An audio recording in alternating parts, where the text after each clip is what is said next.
that, please? Councillor Thomas, would you like to continue? Thank you much, Chairman. We'll have 30 seconds. That's fine. I would just like to repeat my opening statements that I support the public's right to do this wholeheartedly, but I ask for strict evidence going to our review scrutiny. I finalise by saying, if you cut this out, it will be hospitals that suffer, it will be electric cars that suffer, it will be high-tech coming into this town. So I rest my case. Thank you. 70,000 trees. Councillor Helgate, please.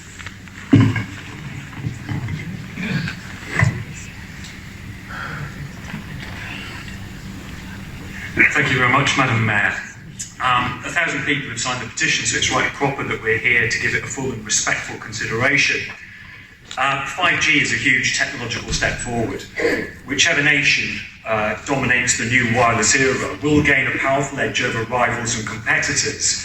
And the Internet of Things that 5G will usher in promises to revolutionise how we travel, how we shop, how we live. Make no mistake, digital information is power, and the global competition is fierce. The next decade is about control of information in order to guarantee security, preserve liberty, and defend national sovereignty. I, for one, believe you cannot be a sovereign nation if you don't have your own currency. And I'm delighted that plainly so many other people share that belief. But I also believe that you cannot pretend to be a sovereign state unless you can safeguard the data of your citizens, of your corporations, of your entrepreneurs and your innovators. I regret to say that we seem to have a government that looks at 5G as an exciting but costly public procurement project rather than what it is, an issue of national security. A government that's only too keen to get into bed with the Chinese state when it should be learning a lesson from the Middle Kingdom and building a great wall to protect our economy and our democracy against those who have no respect for human rights, civil society or democracy. We live in an age of cyber attacks and cyber wars, where the way to disable and deter your opponents is to blockade their digital technology. Just look at how we in the West deterred Iran's nuclear missile program through the Stuxnet cyber attack. Look at how North Korea has used cyber attacks to maintain its ability to develop its weapons programs. And look at how Russia has reacted to global concern. And the public concerns about the health risks of 5G are of a global pattern, shared from Torquay to Toronto. Almost all governments across the world reassure their publics, correctly pointing out that the risk from 5G can be compared to the risk from alcohol, eating red meat or talcum powder. None of these things are clinically safe, nor is travelling by car, using public transport or sitting in an armchair. If we look for proven safety, we look not for an absolute assurance that no one will ever get hurt at any time ever, but for a scientifically tested and empirically evidenced level of risk. No one can prove to you that 5G is safe to all people at all times and in all scenarios, because no one can prove the same for telephone lines, the main supply, or even the water supply grid. So where does this phenomenon of global concern come from? Well, one government is taking these concerns seriously, and it's using its global network of influencers and informers to spread the message widely.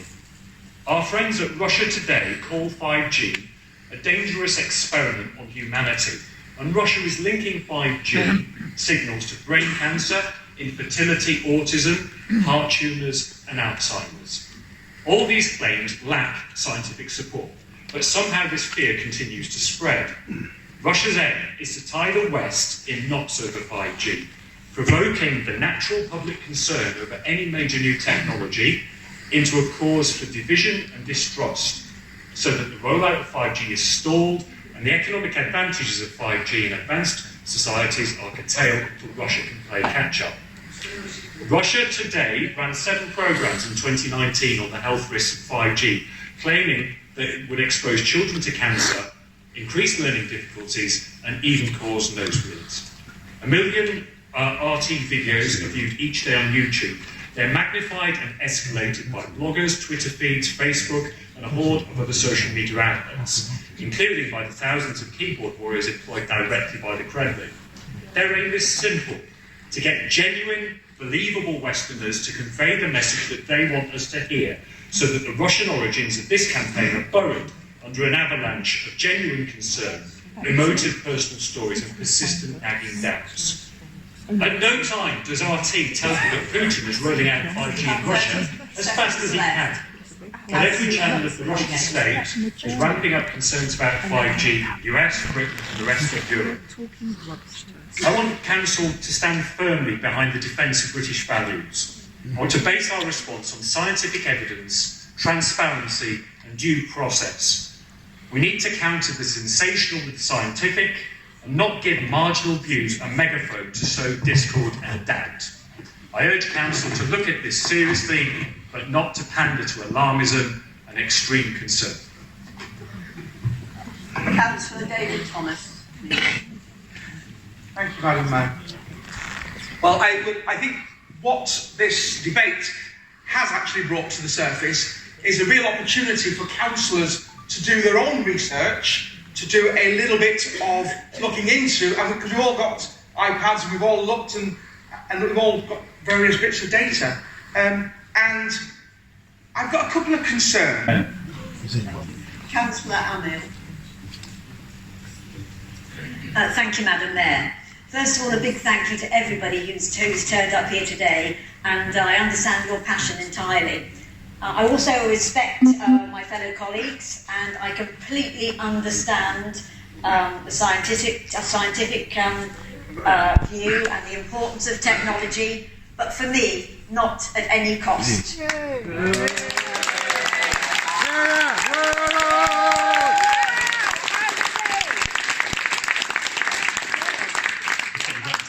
don't have the answer, but I feel this is the beginning of the journey. Thank you. Right, for me personally, and that's my personal opinion, I have enormous concerns myself, and I think our duty is to help and to keep the public safe.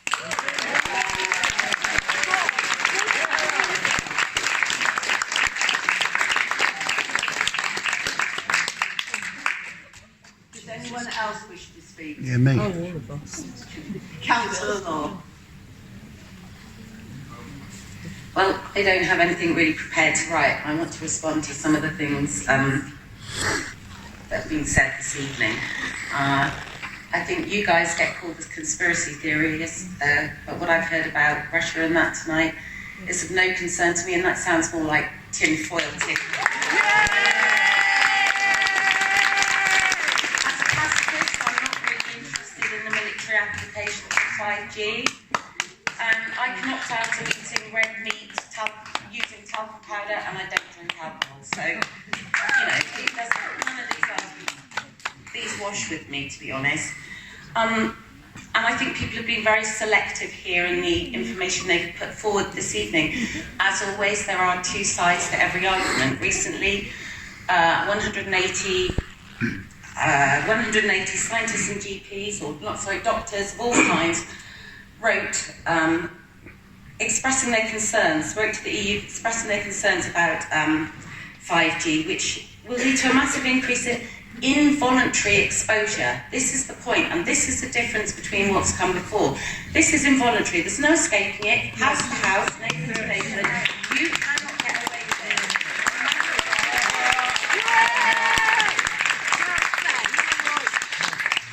So, in return, I'd like to read a quote. And this is from a professor of oncology in Sweden. And he states that the telecom industry is trying to roll out technology that may have very real, unintended, harmful consequences. Scientific studies, both recently and over many years, have identified harmful effects on health when testing wireless products under realistic conditions. We are very concerned that the increase in radiation exposure by 5G leads to damage that cannot be reversed. So, I'm not going to talk about walking out the front of cars with red flags, Stevenson's rockets. I'm talking about here, today, now, and my children's future. So I have four children actually, but 3 who are interested in science, 1 who's not at all. And of those 3, the consensus is they're in their 20s, 2 are totally against 5G, and they see it as an invasion of their personal right to be able to switch switch their internet off. These are internet addicted children, boys. But they have the right to turn that off. It is not going, we are not going to be constantly exposed to it. So I think there's been a lot of talk about the commercial benefits, and that's a lot out there in what you've put forward, and that's a lot of the information that's very, very easy to come by at the press of a button if you do a Google search. However, what isn't being discussed is about the consequences for humans, animals and plants. And to ignore that is negligent. And for us as a council...